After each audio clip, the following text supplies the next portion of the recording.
Dear IIT JAM aspirant, I am Shivani from Anand Gyan Extra Educare, directed by ex-faculty of Alien Akash Function Classes and Career Point. Today we will discuss another lecture of spectrophotometry.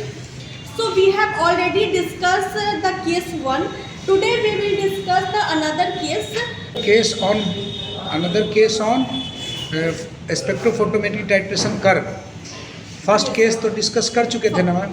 Yes पहले जो lecture आपने नहीं अगर देखा तो पहले lecture आप देख लो. केस 1 डिस्कस कर चुके हैं. अब हम केस 2 देखेंगे. केस 2 में क्या बोल रहा है कि जैसे केस 1 में हम देखे थे कि रिएक्टेंट एब्जॉर्ब होता है. अब हम देखेंगे केस 2 में कि टाइट्रेंट इसमें एब्जॉर्बिंग है और रिएक्टेंट एंड प्रोडक्ट एब्जॉर्बिंग इसमें नहीं होता है. जैसे रिएक्टेंट और टाइट्रेंट को जब हम रिएक्ट करवाते हैं तो यहाँ पे कांस्टेंट रहता है और जब हम वॉल्यूम ऑफ टाइट्रेंट को ऐड करते रहते हैं तो एक सर्टेन पॉइंट के बाद ये इंक्रीज कर जाता है स्लोप और यहाँ पे सिर्फ टाइट्रेंट एब्जॉर्ब होगा.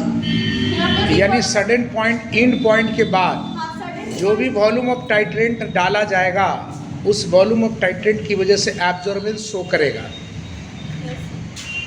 जैसे यहाँ पे when titrant is absorbing wavelength and reactant titrant and product are not absorbing.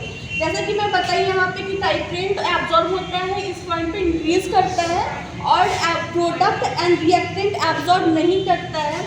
It represents a type of titration in which only the titrate absorbs at certain wavelength in spectrophotometric titration while the reactant and product do not absorb. ये चीज़ है same चीज़ ही लिखा हुआ है कि एक certain wavelength के बाद सिर्फ टाइट्रेंट एब्जॉर्ब करता है. It represents a type of titration in which only the titrant absorbs. सिर्फ टाइट्रेंट एब्जॉर्ब होता है at a certain wavelength in spectrophotometric titration while the reactant and product do not absorb. सिर्फ titrant यहाँ absorb हो रहा है certain wavelength के बाद और यहाँ पे कांस्टेंट है ये रिएक्टेंट एंड प्रोडक्ट. चूँकि रिएक्टेंट का एब्जॉर्बेंस कांस्टेंट है, प्रोडक्ट जो बन रहा है वो भी एब्जॉर्बिंग नहीं है, इसीलिए शुरू में कांस्टेंट आ रहा है नहीं. हाँ. और उसके बाद कर्वेचर आता है जिसको एक्स्ट्रापोलेट करने से जहाँ पर इंटरसेक्शन मिलता है वही पॉइंट हमारा एंड पॉइंट होता है. यही बात है ना. Now the third case of spectrophotometric titration curve is. यहाँ पे हम देखेंगे कि थर्ड केस में क्या बोल रहा है. इसमें प्रोडक्ट एब्जॉर्बिंग होता है और टाइट्रेंट और रिएक्टेंट जो है एब्जॉर्बिंग नहीं होगा. जब हम टाइट्रेंट को ऐड करते हैं रिएक्टेंट में तो यहाँ पे प्रोडक्ट शो होगा.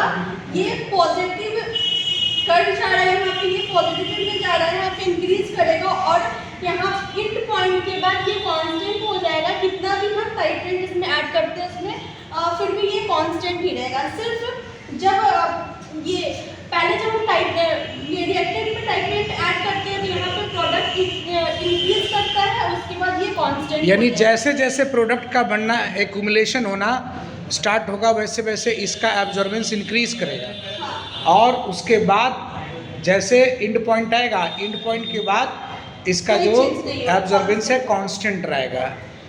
और यहाँ पे हम देख लेते हैं एक बार कि only the reaction product absorb. सिर्फ यहाँ पे रिएक्शन प्रोडक्ट एब्जॉर्ब होता है strongly at the particular wavelength while the titrant and reactant do not absorb. Titrant and reactant absorb नहीं होता है. During the course of titration there is gradual increase in the concentration of absorbing product since the accumulated as the titrant proceed. जब क्या product जो है वो show होगा और टाइट्रेंट और रिएक्टेंट शो नहीं होगा जब ये टाइट्रेशन प्रोसीड होता है. तो since the absorbance increase till the equivalence point is reached. यहाँ पे टाइट्रेट जो प्रोडक्ट जाता है यहाँ पे इक्विवेलेंट पॉइंट जिसे हम बोलते हैं उसके बाद ये कांस्टेंट हो जाएगा. अब हम आगे देखेंगे केस 4. जैसा कि हम देखे थे केस 1 और केस 2, वो केस 1 और केस 2 की कम्बिनेशन का. जैसे केस 1 में हम पढ़े थे कि रिएक्टेंट एब्जॉर्ब करता है और केस 2 में पढ़े थे कि टाइट्रेंट एब्जॉर्ब करता है. तो इस केस में रिएक्टेंट एंड टाइट्रेंट दोनों ही एब्जॉर्ब करेंगे, सिर्फ प्रोडक्ट एब्जॉर्ब नहीं करेंगे. जैसे कि ये यानी रिएक्टेंट भी कलर्ड है और टाइट्रेंट भी कलर्ड है, यानी रिएजेंट भी कलर्ड है.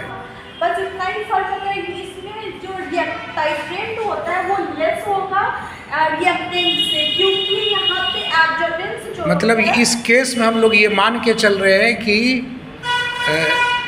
टाइट्रेंट जो है वो लेस एब्जॉर्बिंग है, इसलिए उसके स्लोप में अंतर कर में आ जाएगा।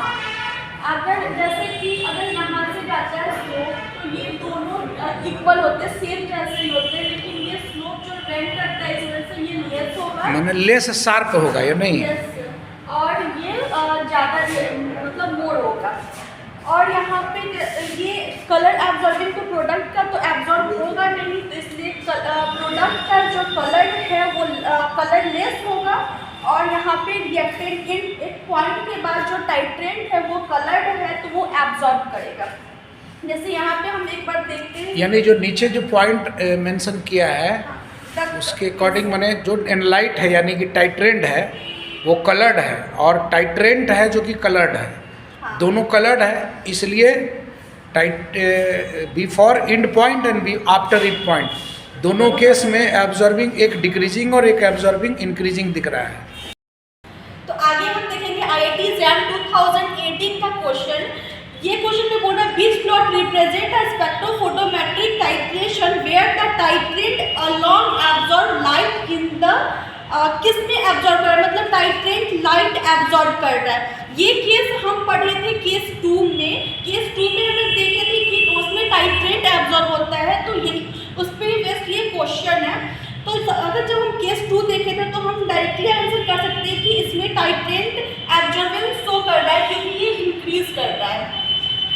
लेकिन ये सारे आंसर क्यों नहीं होंगे वो भी हम एक बार डिस्कस करते हैं।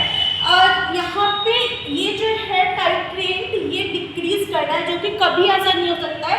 जब टाइट्रेंट हमेशा इंक्रीज करेगा या फिर कांस्टेंट हो सकता है।